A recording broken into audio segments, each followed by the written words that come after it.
not ye therefore like unto them? For your Father knows what things you have need of before you ask him. So it's almost like really it's pointless asking, really, because he already knows what you need. He knows that you are in need, that you are in that situation. And he loves you. Really, he's not going to leave you in that situation stranded. But what he's asking us to do in this month of August is to thank him, is to be thankful and to be praiseful.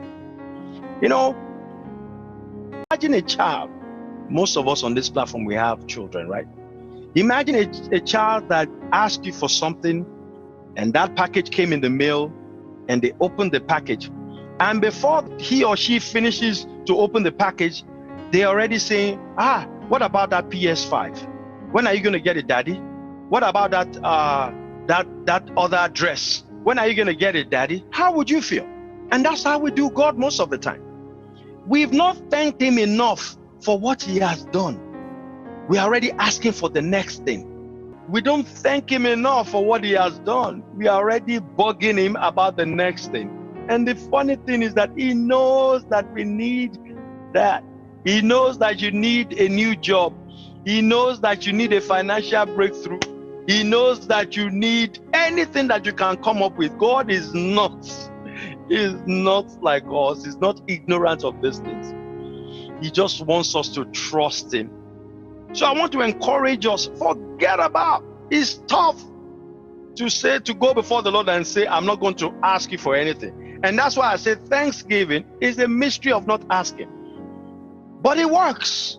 I know my wife and I, we've done it countless times. Many times.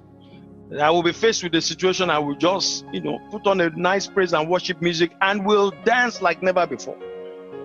And before you know it, overnight, by the next morning or in a few days, a miracle will happen for us. So I want to encourage you, if you've never done that, do that this month.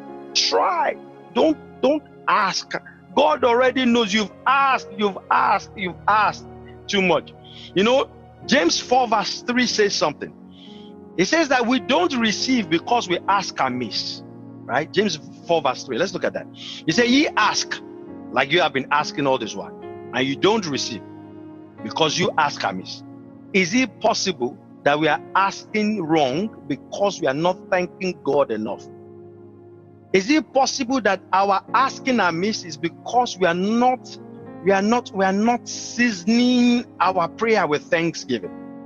Is it possible that we are acting like that little child that I just described to you, that before we even open what God has done, you're already asking for the next thing? I know my wife is always saying that most of the time when we pray for something and God does it, she will always remind me, say, we need to pray, we need to thank God. We are quick to forget what God has done.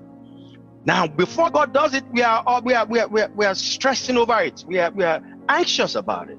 But as soon as God does it cheaply, we forget. We forget to say thank you. We forget to thank him.